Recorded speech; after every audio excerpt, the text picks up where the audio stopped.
കേട്ടപ്പോൾ അബൂ സഈദ് ഖുദ്രി റളിയല്ലാഹു അൻഹു വീണ്ടും ആശയക്കുഴപ്പത്തിലായി. ഇബ്നു സയ്യാദ് അവസാനം ഇങ്ങനെ പറഞ്ഞു: ആളുകൾ പറയുന്ന ആ ദജ്ജാൽ ഞാൻ തന്നെയായിരുന്നെങ്കിൽ എന്ന് ഞാൻ ആഗ്രഹിച്ചു പോകുന്നു. ഈ വാചകം കേട്ടപ്പോൾ സ്വഹാബികൾ വീണ്ടും സംശയത്തിലായി. എന്തിനാണ് ഒരാൾ അങ്ങനെ പറയുന്നത്? അവന്റെ സംസാരത്തിൽ ഇപ്പോഴും എന്തൊക്കെയോ നിഗൂഢതകൾ ഒളിഞ്ഞിരിപ്പുണ്ടോ? ഇതാണ് ചരിത്രത്തിലെ ഉത്തരം കിട്ടാത്ത ചോദ്യങ്ങളിൽ ഒന്ന്. പ്രമുഖരായ പല സ്വഹാബികളും ഉമർ റളിയല്ലാഹു അൻഹു, അബ്ദുല്ലാഹിബ്നു ഉമർ റളിയല്ലാഹു അൻഹു, ജാബിർ റളിയല്ലാഹു അൻഹു എന്നിവരെല്ലാം അവൻ തന്നെയായിരുന്നു ദജ്ജാൽ എന്ന് ഉറച്ചു വിശ്വസിച്ചിരുന്നു.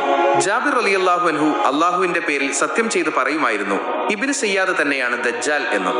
എന്നാൽ പിൽക്കാലത്ത് വന്ന ഭൂരിഭാഗം പണ്ഡിതന്മാരുടെയും അഭിപ്രായം ഇബ്നു സയ്യാദ് ദജ്ജാൽ അല്ലായിരുന്നു എന്നാണ്. അവൻ അസാധാരണമായ കഴിവുകളുള്ള ജിന്നുകളുമായി ബന്ധമുള്ള ഒരു കള്ളവാദിയായ ജ്യോത്സ്യൻ മാത്രമായിരുന്നു. ദജ്ജാലിന്റെ അടയാളങ്ങൾ പലതും അവനിൽ ഒത്തുവന്നിരുന്നെങ്കിലും പ്രധാനപ്പെട്ട പല അടയാളങ്ങളും അവനിൽ ഉണ്ടായിരുന്നില്ല. അപ്പൊ പിന്നെ റസൂലുള്ളാഹി സ്വല്ലല്ലാഹു അലൈഹി വസല്ലം എന്തിനാണ് അവന്റെ കാര്യത്തിൽ ഇത്രയധികം ശ്രദ്ധ കൊടുത്തത്? എന്തിനാണ് അവനെ പോയി കണ്ടത്? പണ്ഡിതന്മാർ പറയുന്നു, ദജ്ജാലിന്റെ വരവിനെ കുറിച്ച് അള്ളാഹുവിൽ നിന്ന് വഹി ലഭിക്കുന്നതിന് മുൻപുള്ള സമയമായിരുന്നു അത്. അതുകൊണ്ട് തന്നെ ദജ്ജാലിന്റെ അടയാളങ്ങൾ ഒത്തുകണ്ട ഈ കുട്ടിയെക്കുറിച്ച് നബിക്കും സംശയമുണ്ടായിരുന്നു.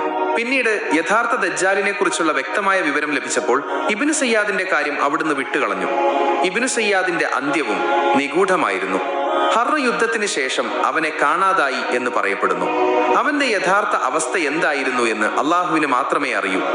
ഇബ്നു സയ്യാദിന്റെ കഥ നമ്മെ പഠിപ്പിക്കുന്നത് ഒരുപാട് കാര്യങ്ങളാണ്. നമ്മുടെ ഈ കാലഘട്ടത്തിലും ഒരുപാട് ചെറിയ ചെറിയ ദജ്ജാലുമാരുണ്ട്. അത്ഭുതങ്ങൾ കാണിച്ച് മധുരവാക്കുകൾ പറഞ്ഞ് നമ്മളെ ഈമാനിൽ നിന്ന് തെറ്റിക്കാൻ ശ്രമിക്കുന്നവർ. അവരെയെല്ലാം നമ്മൾ തിരിച്ചറിയണം. പക്ഷെ ഇബ്നു സയ്യാദ് യഥാർത്ഥ ദജ്ജാൽ അല്ലായിരുന്നെങ്കിൽ പിന്നെ ആരാണ് യഥാർത്ഥ മസീഹു ദജ്ജാൽ? അവനിപ്പോൾ എവിടെയാണ്? അവൻ ജീവിച്ചിരിപ്പുണ്ടോ? ഉണ്ട്, അവൻ ജീവിച്ചിരിപ്പുണ്ട്. ഒരു ദ്വീപിൽ ചങ്ങലകളാൽ ബന്ധിക്കപ്പെട്ട് അവൻ പുറത്തിറങ്ങാനുള്ള അനുവാദത്തിനായി കാത്തിരിക്കുകയാണ്. ഇത് ഞാൻ എൻ്റെ ഭാവനയിൽ നിന്ന് പറയുന്നതല്ല. സ്വഹീഹ് മുസ്ലിമിൽ വളരെ വിശദമായി രേഖപ്പെടുത്തപ്പെട്ട ഒരു ഹദീസ് ഉണ്ട്. ഹദീസ് തമീമുദ്ദാരി എന്ന പേരിൽ അതറിയപ്പെടുന്നു. തമീമുദ്ദാരി റളിയല്ലാഹു അൻഹു എന്ന സ്വഹാബി ഇസ്ലാം സ്വീകരിക്കുന്നതിന് മുൻപ് ഒരു ക്രിസ്ത്യാനിയായിരുന്ന കാലത്ത് അദ്ദേഹവും കൂട്ടുകാരും കപ്പൽ യാത്ര ചെയ്യുമ്പോൾ വഴിതെറ്റി ഒരു ദ്വീപിൽ അകപ്പെട്ടു.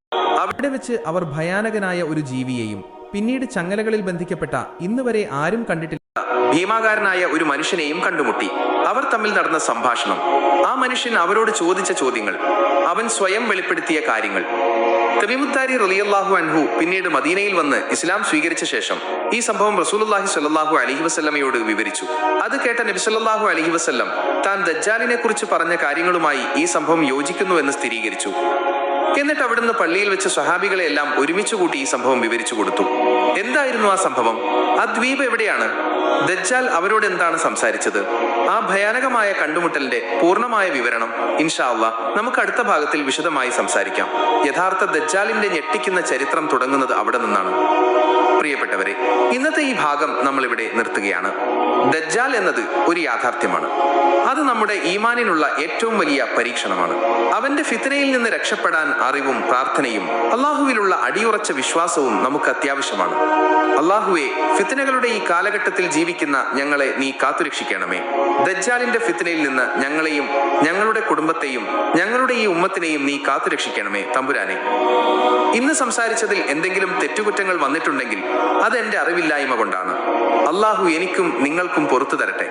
ഇൻഷാ അല്ലാഹ് ഈ പരമ്പരയുടെ 2ാം ഭാഗത്തിനായി കാത്തിരിക്കുക. നിങ്ങളുടെ വിലയേറിയ അഭിപ്രായങ്ങളും പ്രാർത്ഥനകളും കമന്റായി രേഖപ്പെടുത്താൻ മറക്കരുത്. ഈ അറിവ് മറ്റുള്ളവരിലേക്കും എത്തിക്കാൻ ശ്രമിക്കുക. അടുത്ത ഭാഗവുമായി വൈകാതെ കാണാം.